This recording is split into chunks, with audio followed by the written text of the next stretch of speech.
Hello and welcome to this live taste challenge. We have two no age statement blended Scotch whiskies. The first one is John Barr Reserve Blend. The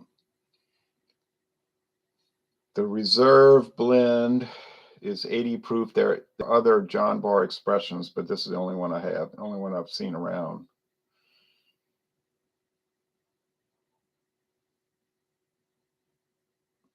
Bought this at Mathern's. They had it for $14.99.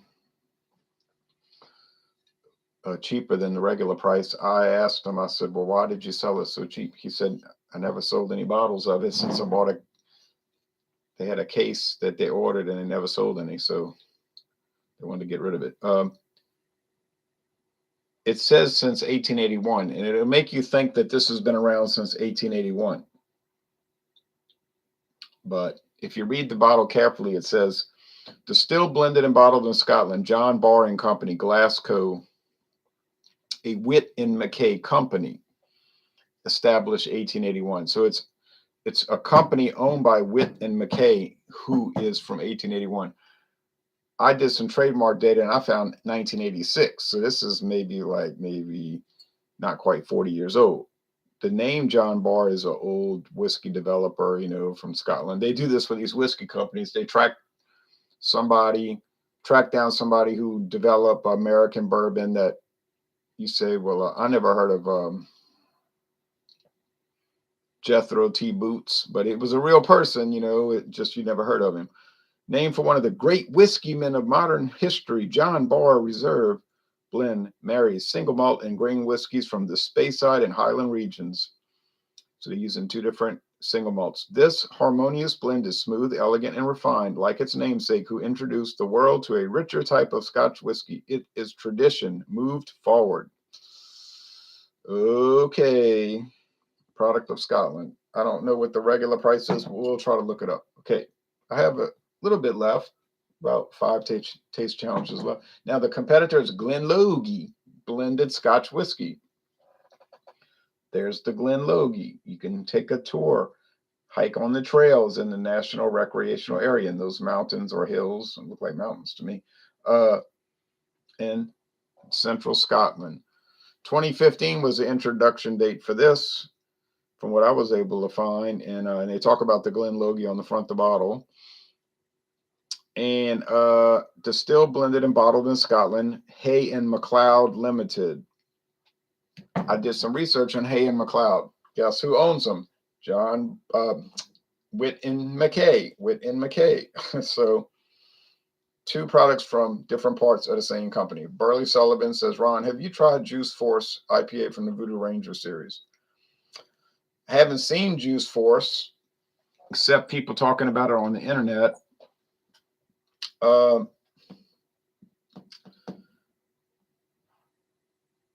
Maybe I did see it at a local store, but you had to buy like a whole 12 pack, and I was like, oh no, I don't even like these kind of things, IPAs with juice in them. So now if I see a single like those stovepipe cans, something like that, yeah, I'll buy it. But not. I have heard mixed, mostly negative reports about it, but it might be good. Hector says, was at a bar watching the Super Bowl yesterday. Did I watch it? I watched some of it, and I watched the whole replay of all the big plays this morning. It took me nearly 20 minutes. It was good. Those teams could do better with defense, though. It wasn't much defense. I could see this just running up and down the field. Okay, bottled in Scotland. Well, I know what this cost. It was $19.99. No, $9.99. I'm sorry, $9.99. A 2-finger pour. No, I'm gonna do like a 1-finger pour.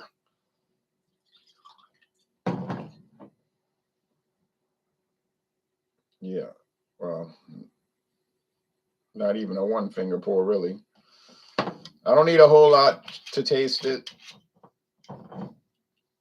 If I was drinking one, I guess I'll do a 2-finger pour. Okay,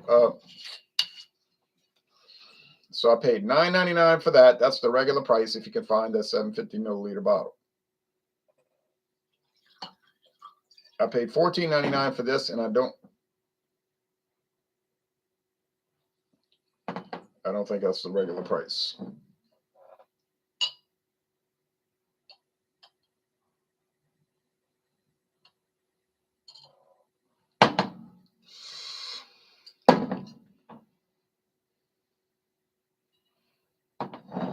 Be right back. Wasted a little bit of it.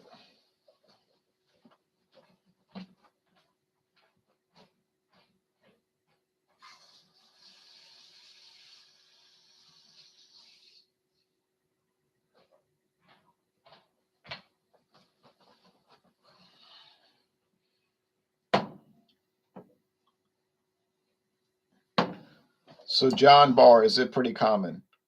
Yeah, it's pretty common. I mean, I see it around. International Market had it. They got the older label also, which I don't know anything about.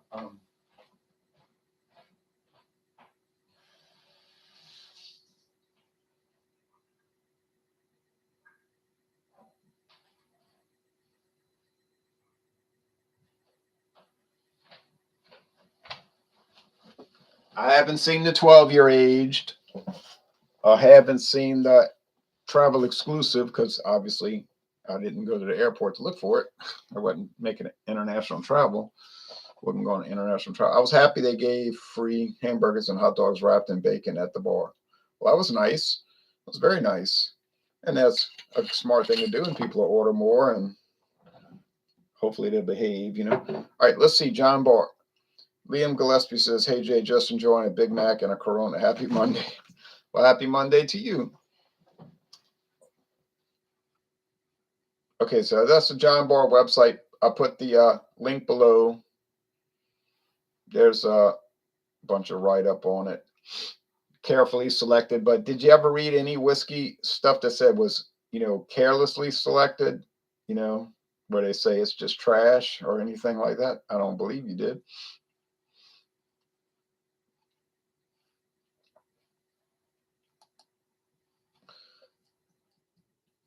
John Barr Reserve Blend. Here we go.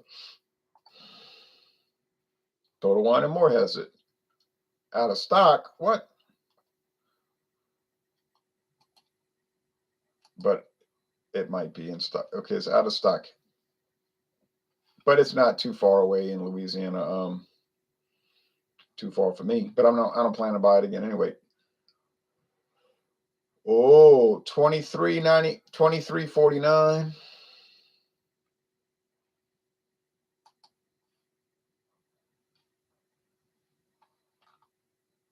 So I saved almost $10. So we're gonna go by the price on the internet. So $23.49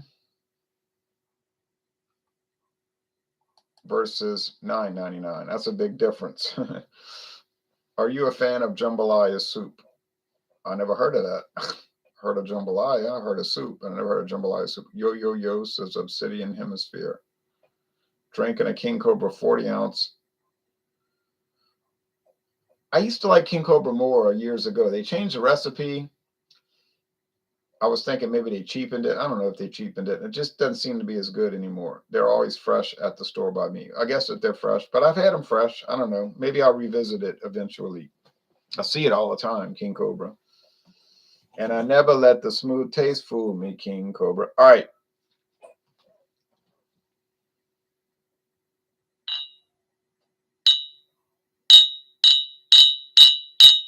So John Barr is lighter. If that's John. Oh no, wait, that's the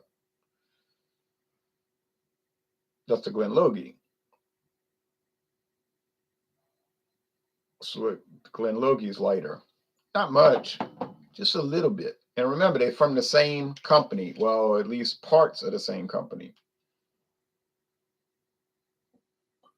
So it said John Barr was a Whyte MacKay company. So they have maybe different divisions and so forth. So this is from the Hay and McLeod group. I mean, it might be the one big office with a desk over there. That's the Hay and McLeod group. And a desk over there is John Barr. I don't know that, though. I shouldn't say that, but it could be. And this is from the John Barr company division thing. But it's probably different teams.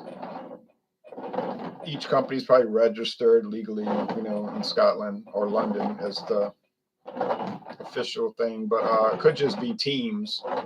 Like you work on the John Barr team, you never deal with anybody else in MacKay. You understand? Your paycheck is going to probably say,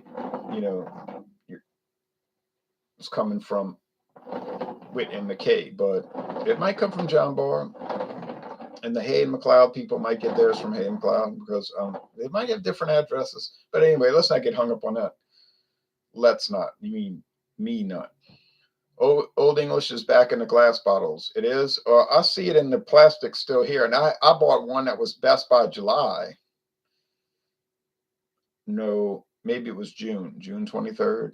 Still in the plastic 42 ounces. But they could just be dissipating those.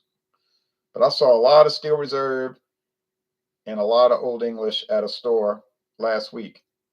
And they had probably 25 bottles each of each brand, and they were all plastic, and they all were good dates. Good dates. Yeah, King Cobra has harsh taste to me now. I miss Magnum. Yeah, I miss Magnum. Well, that's not coming back. I buy one almost every night, so maybe I'm just getting super fresh ones, but they're just neutral flavor to me. Nothing special, but 6%. I don't know. It just seemed like it used to have a better flavor. Okay, but I can't go back in time. I can't go back to 1999 and buy old, King Cobra and compare it to now, can I? I first tried it in 96. All right. But they show if you look on Taste, what's the name of the website for Anheuser-Busch? Tap Into Your Beer. If you go to Tap Into Your Beer, they'll show all the ingredients used in it. King Cobra, like corn. I think they use corn and rice, but just look, you can go to it and it'll tell you all about it. It can tell you what bottle sizes they have. This smells like brown bread crust. No smoke, no peat. Forget that. It's not there. This smells basically the same. So neither one of these are like super aromatic. Am I picking up bad aromas? No, certainly not. But I'm not picking up a whole lot of aroma. Now, we do have some clue of what they're using in John Barr because it says Speyside and Highland single malt whiskeys. From where? We're not going to find out. There's no use worrying about it.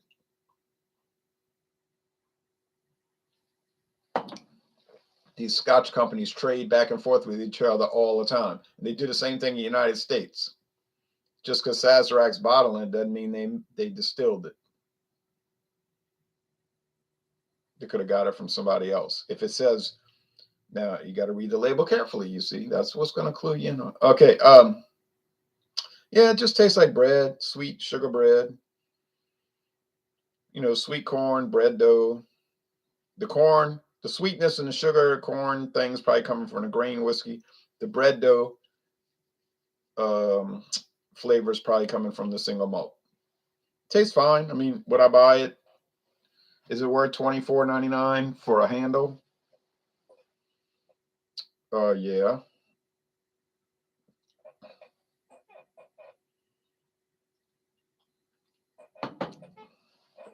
Glass too, not plastic.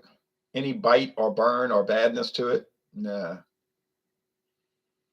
I think I'm tasting the Glen Logie, but I'm not quite sure. Could I understand why somebody would dog on it and talk about how bad it is and all the negative things? No, I really wouldn't understand why they would say that. I don't see anything negative about it. It's not fabulous. It's not world class or anything dynamic, but to say it's bad doesn't make any sense. It makes no sense. Okay, taste over here.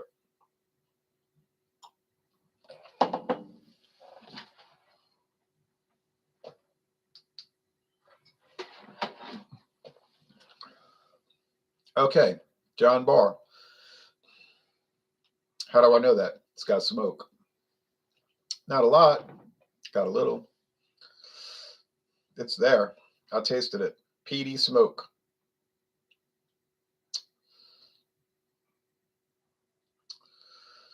Kind of reminds me of that Johnny Walker Double Black.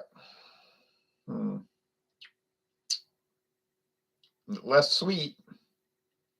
And bread dough. No.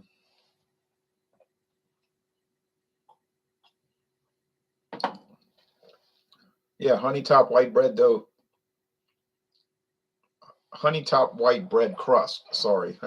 Honey top white bread crust. So, final assessment. I've done Glen Logie versus every other Scotch whiskey I have, unless I missed something. I don't think I missed anything, but sometimes I'll realize later, oh, I forgot to do, and then I'll just do a follow-up. But I don't think I skipped anyone. I mean, I'm not talking about the unopened bottles, obviously. $9.99. You got a winner on your hands. Buy it. Don't even think about it. Get it immediately. But I don't see any of those bottles left. I think during this bad economy. And when I was at Total Wine like 3 months ago, 4 months ago when I bought it, 5 months ago, that shelf was packed with the $9.99 Glen Logie. I mean, it was full. They had, they must have had 36 bottles in there, 3 cases. Now they got none. And only a few of the handles, the big glass bottles, which are $24.99, which actually makes it $10.99 for a regular bottle. So the price is going up. So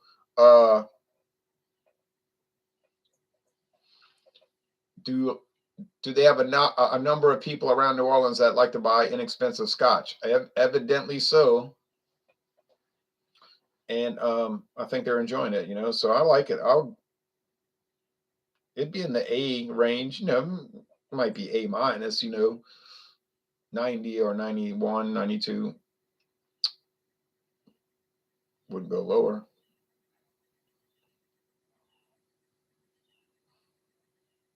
I just think I know what I'm talking about. People might say, you're lowbrow. You shoot for the bottom shelf. You don't know what you're talking about, and so forth. I just think they're mad because they paid $98, for their blended Scotch or whatever. Yeah. It's going to last a few years. I mean, I got enough left to last a few years doing these round robin tournaments. So no complaints. You won't get any complaints from me. Now, the question is, that brings us to the next question. John Barr is nice. It's Thunder and Thursday this week. Yes, Thunder and Thursday, not Friday. Thunder and Thursday, same time, 5:30 Eastern. I mean, Central, 5:30 Central, 6:30 Eastern. There are so many snobs in the world. Oh, I mean, it's unreal. But I don't play into that. I don't, feed into it. All right. Would I pay for the John Barr over the Glen Logie?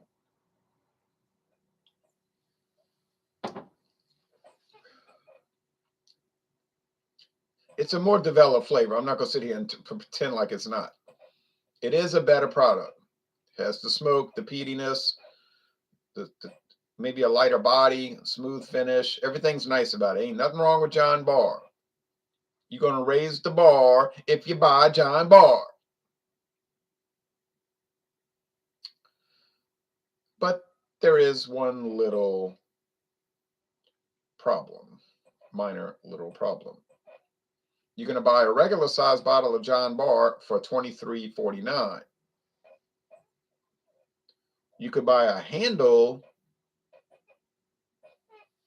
much more liquor in there, for $1.50 more. So you spend an extra $1.50. You're getting an inferior product, but it's so much more of it. So have you gained a lot on that purchase, on that trade-off? You've gained quite a bit. So I would say, of course, it totally depends on how picky you are, how particular you are. And somebody might tell me, I got a right to be picky. It's my money. You do have a right to be picky, and I don't challenge that. I'm not taking issue with that. I'm just talking about trade-offs. And in my opinion, it would be worth the trade-off. You pay the extra $1.50, and you're going to get a whole handle of Glen Logie, which is really enjoyable. And okay, but if you got to have the smoke, you say, I got to have the smoke. Okay, well then buy the John Barr, and you'll get a liter less. You'll get a liter less of whiskey. You'll save $1.50, and you'll have a more elaborate flavor. I don't know how else to express it. That's the way that's going to work. It's all how you want to trade off with it. So is there a winner here? Yeah, I would think there's a winner. John Barr is a better product. So I say John Barr wins. But it doesn't win by any kind of great. It just doesn't, it's not racing ahead. But it is better. And I got it right. And there's no way I was going to get this one wrong. Okay, so what's coming up next? I had to do some backtracking. I was so ready to do brandy, but now we had this 10 high issue coming up, cropped up, thanks to Jean-Pierre, the beverage ramble, Jean Henderson Pierre, because what happened with him, he was doing Fandango Friday, and he was like, I brought this new whiskey. He never heard of it. He doesn't research whiskey, like most normal people. They don't sit around just be reading about this stuff all the time. So he says, I never tried 10 high. I don't know anything about it. And he started trying it, and he liked it. He said, this is really good. It's a great value for, what he paid, $14.98, same price I paid. Well, a penny less. He paid a penny less. I paid $14.99. So he was really bragging on it. And I said, I had 10 high years ago, but it seemed like it was different label, different description on the bottle. So I was going to my friend David Saturday, David's house. I said, let me buy 10 high and see what he thinks. Because he was asking me, he said, I noticed Jean-Pierre was drinking 10 high. And he asked me, is it any good? I said, I don't know, because I don't know about the new recipe. They changed it. So I thought, I'm going to show up with it, So I went by Total Wine. They had one bottle left. And that thing used to be so stocked. The regular bottle was $6.57. It was gone. It was all out of stock. Gone. I mean, gone. One bottle left. $14.99. I said, well, shoot, I'll buy it. So I bought it, and I showed my friend David. I said, what do you think? Oh, yeah, that's what John had. I said, we could share it. I was going to give you the regular bottle, but I'm not giving you a whole handle. I said, you could have 750 milliliters of it. So he had a nearly empty mellow corn bottle. He poured the mellow corn into something else. Then he carefully, and he didn't spill a drop. I was impressed. He couldn't find the funnel. So he poured he filled the mellow corn bottle up, capped it, and I kept the rest, the liter, 1,000 milliliters. So I said, now I got to backtrack and do 10 high with all the other bourbons I have against all the other bourbons. But then I realized that 10 high had changed, because when I had it years ago, it was 10 high a blend. It was called 10 high sour mash a blend. The new one says bourbon whiskey with natural flavors. So I said, where can I find the old bottles? I went around, couldn't find it. I said, Mathern's. I always see those bottles. I don't think anybody buys that stuff. So I checked today. Sure enough, they had two different. They had the thing with the man on it, the man on the label. But one said 10 high whiskey, a bourbon whiskey, a blend. And the other bottle said 10 high bourbon whiskey with natural flavors. Same exact label, but different description. Same price, So I said, I'm getting this. I'm getting the one that's the old bottle, probably 10 years old, covered with dust when I was looking at it. But I mean, you can clean the dust off with water, So that's what's coming up. I got to do the 10 high previous edition and the 10 high current edition against everything. And then we'll get to brandy. Then we will get to brandy. I'm promising you that, unless something happens, you know, but we're going to get to, okay. So let's see. Last comments. Drinking on some Mickey's fine malt liquor, says in the meds. I like Mickey's. Mickey's has no flavor to me. No, I like Mickey's. Yeah, I'd rather have Mickey's Ice. Well, that's gone. Can't find it anywhere since I moved. Yeah, Mickey's Ice was Mickey's Ice Brewed Ale was discontinued in 2021. So you're not going to find it. A quick check. 30 packs of hams for $14.99.